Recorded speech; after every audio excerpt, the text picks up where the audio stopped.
tous, je suis Marie-Alice Lincoln d'Archistorm et je suis ravie de vous accueillir aujourd'hui pour un nouveau rendez-vous Zoom sur consacré à la création de papier peint en compagnie de Laure Mérieux. Cette rencontre est organisée dans le cadre de la 7e édition des Rendez-vous de la matière plus pair qui se tiendra donc les 12 et 13 octobre prochains. Et il s'agit aussi d'un moment d'échange qui s'inscrit dans notre cycle de rendez-vous en ligne consacré à l'artisanat d'art et aux matériaux innovants à destination des professionnels de l'architecture et du design. Juste avant de vous laisser la parole, Laure, j'aimerais insister sur le fait que cette rencontre est vraiment pensée dans l'esprit d'une table ronde. Donc, je vous invite, vous aussi, architectes d'intérieur, designers, décorateurs, professionnels du domaine de façon générale, à engager la conversation, à prendre part à cet échange en posant des questions.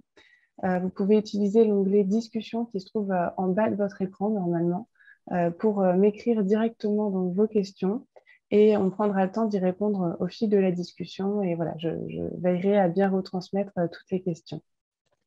Et nous pouvons tout de suite commencer. Laure, peut-être que vous pouvez nous présenter en quelques mots votre parcours. Oui, bonjour, bonjour à tous, à toutes les personnes qui nous rejoignent ce matin. Mon parcours, bon, il y a quelques points importants en fait dans mon parcours. Déjà, j'ai été diplômée de l'école des beaux-arts et des arts décoratifs de Paris. Et ce qui fait que j'ai conservé ces deux regards, l'un plus artistique, l'autre plus tourné vers l'art appliqué. Et mon travail a toujours été comme ça dans cette réflexion art et design. Il y a autre chose qui caractérise mon parcours et mon travail, c'est que j'ai toujours affirmé une diversité de compétences en tant que designer, architecte d'intérieur, scénographe, directeur artistique, voilà, englobant tous ces points-là. Et la dernière chose, c'est que j'avais vraiment une très, très grande passion pour le Japon qui m'habitait depuis des années.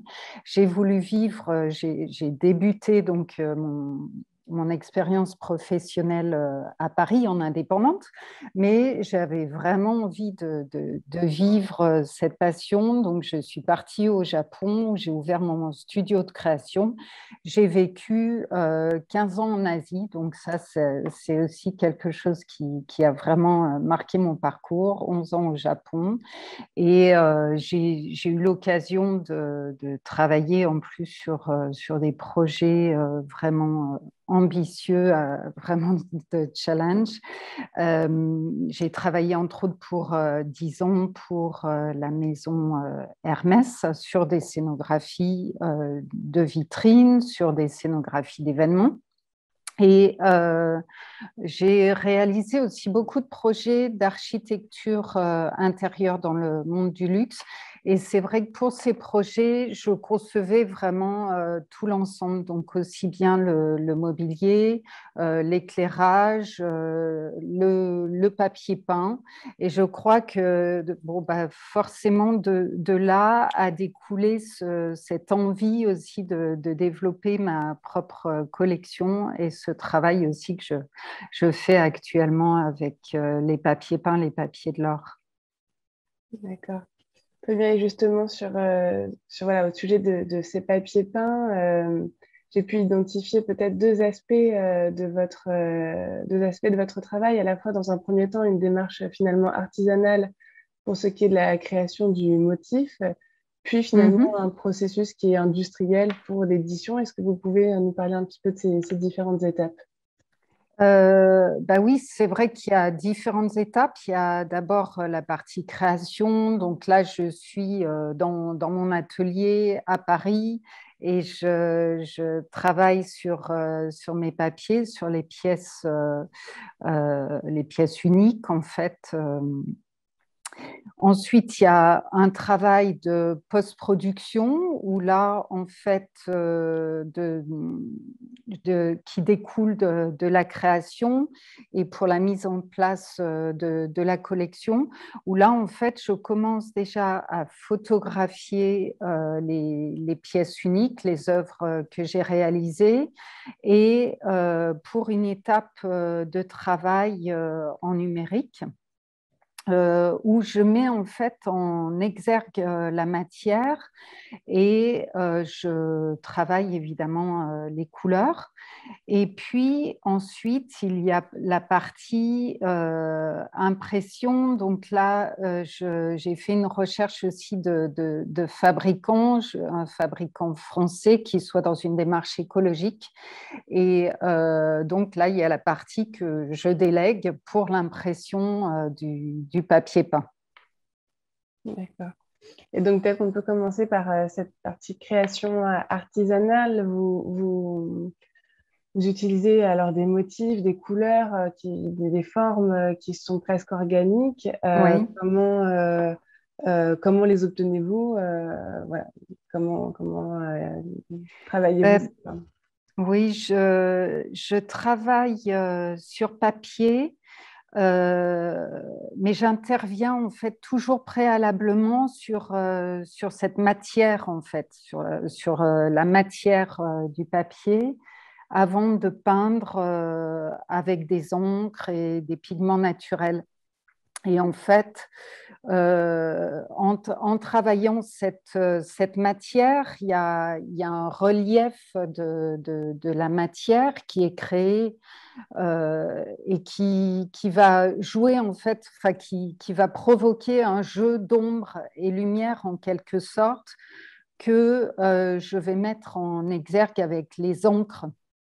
Et quand je parle de lumière, en fait, c'est quelque chose que j'ai toujours privilégié en fait dans mon travail, hein, dans les différentes formes de mon travail. C'est vrai que la lumière et l'espace, la lumière en interaction avec les matériaux environnants, c'est toujours quelque chose qui m'a, enfin, sur lequel j'ai porté beaucoup d'attention. Et du coup, ces critères de matière et de lumière interviennent dans cette partie de création comme naturellement, je crois, en fait. Pour moi, en fait. D'accord. On va voir quelques exemples ensuite, peut-être. Oui, bien Euh, sûr, je vous montrerai tout ça. et justement, sur cette question de la matière, donc le papier, qui est vraiment donc, cette matière essentielle sur laquelle repose tout votre travail de création, Mhm. euh, que ce soit le papier d'ailleurs ou les pigments, où est-ce que enfin, d'où proviennent-ils? Est-ce qu'il y a une spécificité pour ce papier ou ces pigments? Oui, bah, en fait, déjà, ce travail, c'est un travail que j'ai débuté lorsque j'habitais encore en Asie. Je n'habitais plus au Japon, mais j'habitais à Hong Kong. J'ai habité 4 ans à Hong Kong à la fin de cette période asiatique. Et donc, j'ai débuté entre 2013 et 2014. Et en fait, j'avais vraiment envie de ce retour à la matière, d'être dans la création de quelque chose. Et je me suis naturellement dirigée en fait vers les boutiques de calligraphie et qui existe en Asie et à Hong Kong. Et là, en fait, je pouvais passer des heures dans ces boutiques parce qu'on a une variété de papiers qui est incroyable. Il y a aussi cette beauté de tous ces pinceaux suspendus.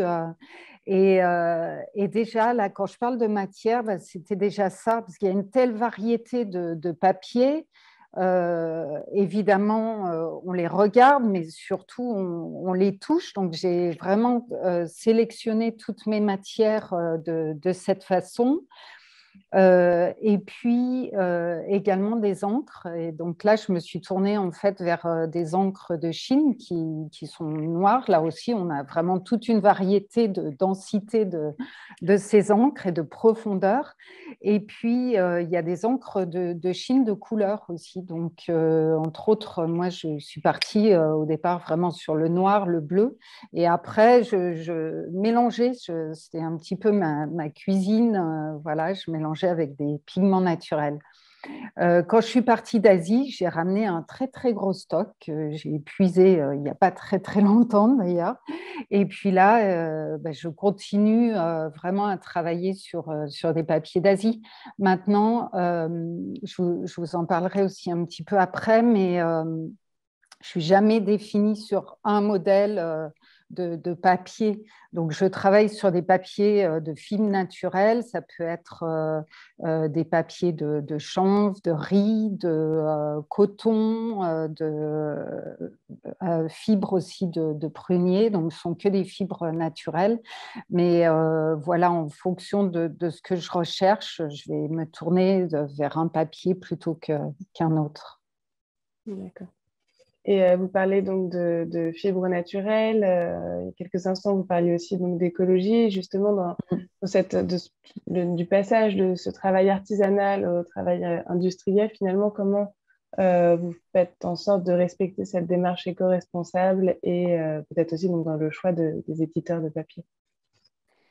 Oui, en fait, cette démarche éco-responsable me semble vraiment indispensable à l'heure d'aujourd'hui.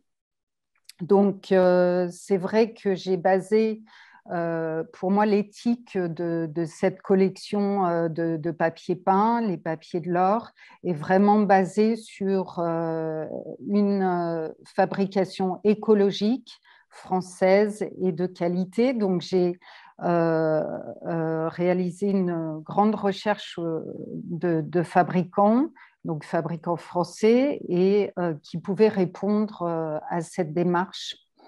Le papier peint, en fait, c'est un support d'un tissé. L'un tissé, c'est une base écologique et avec des encres latex. Donc, on est vraiment sur quelque chose qui est sans solvant et qui garantit un intérieur sain. On est sur un indice environnemental A+. Et après, le papier en lui-même, c'est un papier qu'il faut voir en fait, parce que je voulais garder ce côté artistique. On a un rendu très très mat avec un aspect un petit peu velouté qui donne vraiment quelque chose de très qualitatif. Euh, voilà. Et ouais, je crois que j'ai répondu à une question, je ne sais plus trop où j'en suis. Mais justement, on peut aussi continuer sur voilà, la question suivante, c'est justement cette technique, ce rapport à la technique et comment vous avez développé ce rapport à la matière et aux couleurs. Donc, finalement, ça fait la transition plutôt bien. Oui. Juste, pardon, en fait, ce que je voulais rajouter par rapport à l'écologie, il y a aussi même une partie, en fait, qui vient s'ajouter à cette fabrication écologique où j'ai voulu aussi m'engager par rapport à cette collection de papier peint. Et j'ai en fait décidé que pour chaque achat de la collection, une partie était reversée à Reforest Action. Et Reforest Action, c'est une société qui est vraiment engagée pour l'écologie, pour l'environnement et qui, en fait, crée et restaure des forêts en France et à l'étranger. Donc ça, c'est aussi une part d'engagement. Excusez-moi, voilà, c'est aussi important et j'avais oublié d'en parler. Donc, après, pardon, donc c'était plus, vous me dites par rapport au... Ce rapport, donc ce Oui, rapport le à la fois aux rapport... éléments naturels, ce rapport du coup à la mise en œuvre de ces éléments naturels pour voilà, en créer des ouais. nouvelles choses aussi sur les techniques. Donc peut-être qu'on peut aborder aussi ce sujet. Oui, le Japon a une grande influence sur mon travail, comme j'ai un petit peu pu l'exprimer. Et je me suis imprégnée en fait de la sensibilité aux matériaux vivants aussi, qui est vraiment un regard qui vient du Japon aussi. Euh, donc j'avais, comme je le disais aussi, j'avais vraiment besoin et envie d'être en contact avec la matière. Donc mes créations sont réalisées sur papier. Je vais vous montrer en même temps quelques images. En fait, j'interviens sur cette matière elle-même en la travaillant. Alors, je la plie, je froisse, je tords, je défroisse, je replie, je ligote.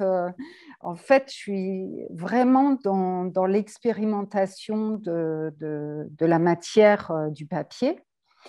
Et puis ensuite, je peins avec des encres. Donc, je peins avec des encres. Après, comme je le disais, c'est un petit peu une cuisine, quoi. Je peins avec des encres noires, bleues. Certaines fois, je mélange avec des poudres naturelles. Donc, ça peut être du pigment de poudre naturelle d'indigo, certaines fois des poudres d'or pour donner quelques touches de lumière, mica, enfin voilà, je cuisine tout ça. Et en fait, je dirais que je n'ai pas de limite quand je suis à l'atelier. Je ne me mets pas de limite ou je ne me conditionne pas à un mode de fonctionnement ou à une matière particulière.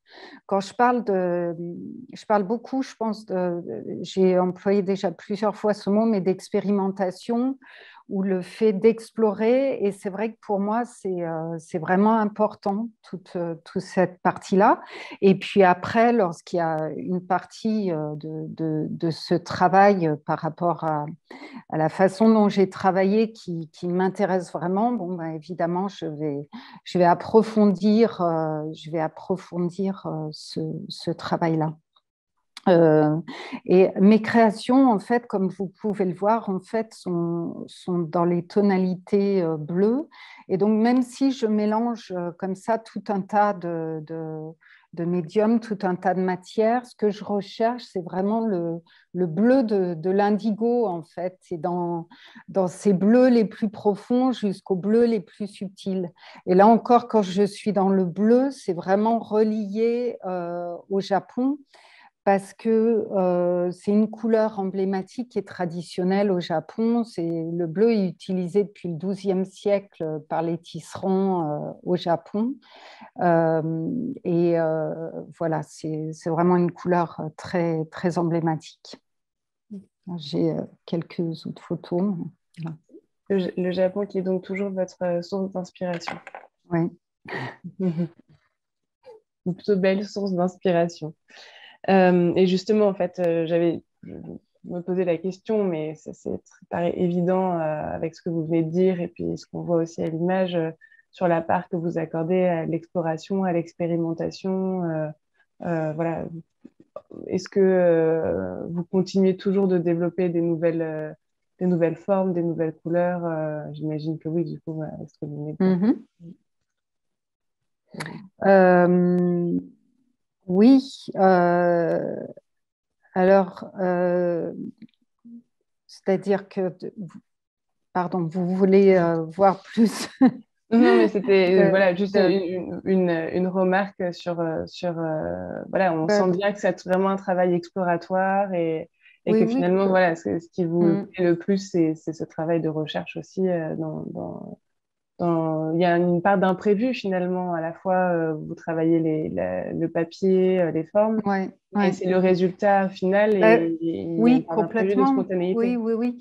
Comme je le dis, c'est vraiment une recherche. Alors, il y a des choses aussi qui sont un petit peu source d'inspiration. Toujours par rapport au Japon, il y a la technique de shibori aussi qui m'a inspirée. Le shibori, c'est une technique de teinture qui est utilisée sur tissu et c'est une technique à réserve par ligature. Et donc là encore, c'est une technique assez ancienne qui est utilisée depuis plus de 400 ans par les artisans japonais pour la confection de tissus. Et je me suis inspirée de cette technique. Alors là encore, c'était pas une contrainte, c'était vraiment, je m'en suis inspirée puis en détournant tout ça en fait. D'accord. Et peut-être qu'on peut aussi évoquer, faire le lien donc plus directement avec l'architecture sur la façon d'utiliser votre papier peint. Je sais que donc c'est des papiers à la feuille. C'est aussi une Mhm. particularité, le papier à la feuille, qu'il ne soit pas donc en rouleau. Pourquoi? Quels sont les formats, les avantages? Oui. Alors, à la feuille, pour moi, il y a plusieurs raisons, en fait, hein, d'avoir gardé le papier peint à la feuille. Je vous montre une photo, voilà. Déjà, je voulais conserver le côté artistique, puisque moi-même, quand je suis à l'atelier, je travaille sur des feuilles qui ont un certain format, donc je voulais conserver ce côté artistique. C'est aussi un clin d'œil au domino. Qui est en fait l'historique du papier peint.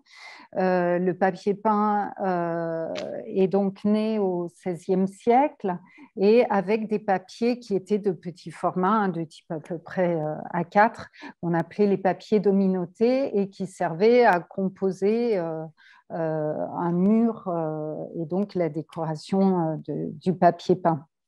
Et puis, il y a aussi la partie écologique, parce que quand on est à la feuille, on va pouvoir commander la quantité nécessaire à la feuille et on n'aura pas tout le surplus d'un rouleau.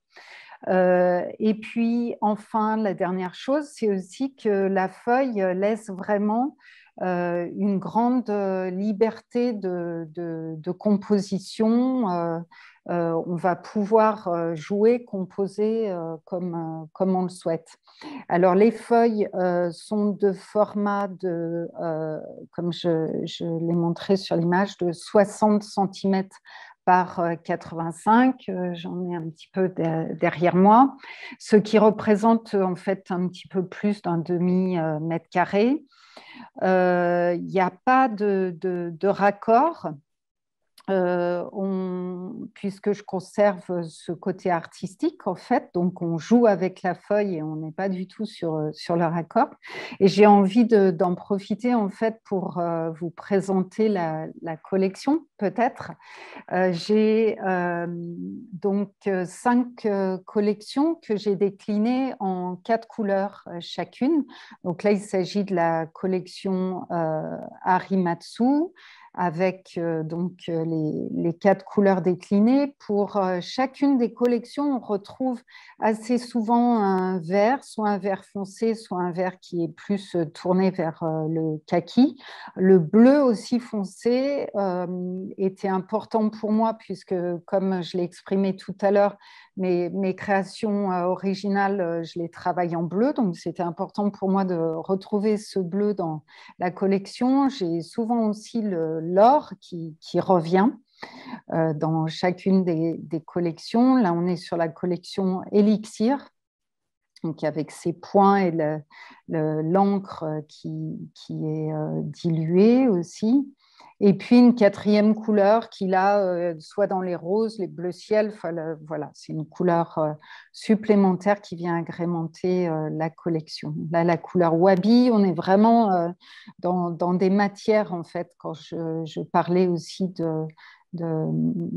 oui, de mettre en avant ce côté matière. Là, on le ressent aussi beaucoup dans cette collection-là.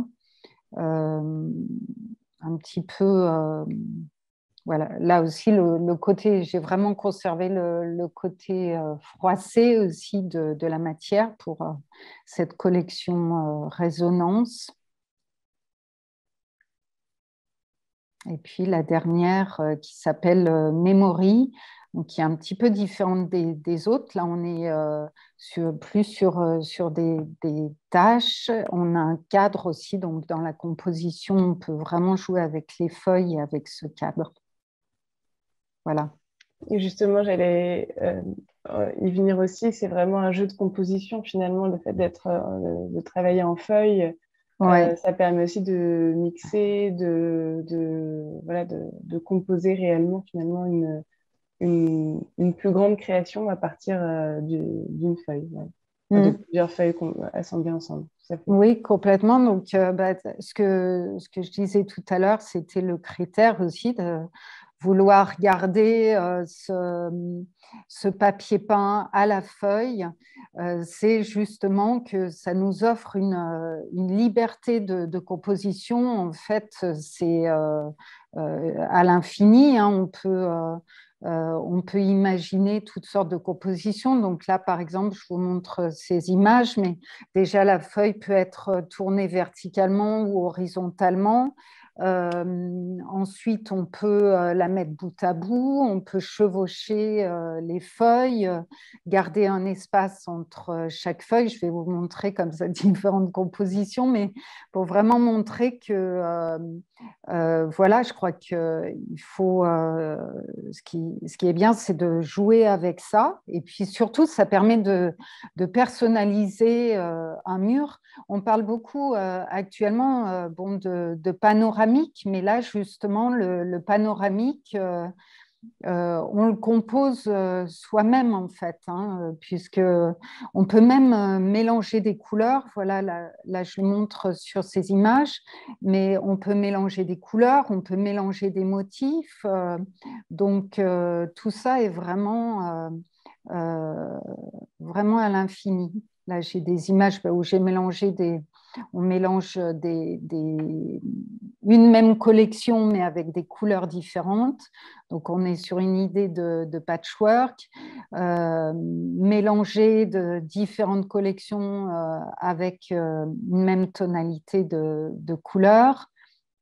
Oui, alors là, pardon, en fait, je vous montre juste un petit exemple, mais en fait, sur mon site, où je peux envoyer aussi sur demande, j'ai fait un petit catalogue parce qu'on me demande souvent, en fait, évidemment, il y a des personnes qui ont envie de composer elles-mêmes, mais on me demande aussi certaines fois de donner des exemples. Donc, j'ai tout un petit PDF comme ça, voilà, avec un pack de 6 feuilles, 10 feuilles, 20 feuilles, 30 feuilles, qu'est-ce qu'on peut imaginer.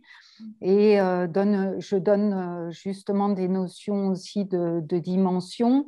Et puis, voilà, retourner les feuilles à l'horizontale, verticalement, et comment jouer avec ces feuilles. Donc ça, voilà, il est possible aussi d'avoir quelques exemples. Alors, effectivement, je reçois en même temps en parallèle une question qui Oui. rejoint justement la mienne aussi Mhm. sur la pose, l'entretien, la question. Alors, c'est aussi la question de la fragilité.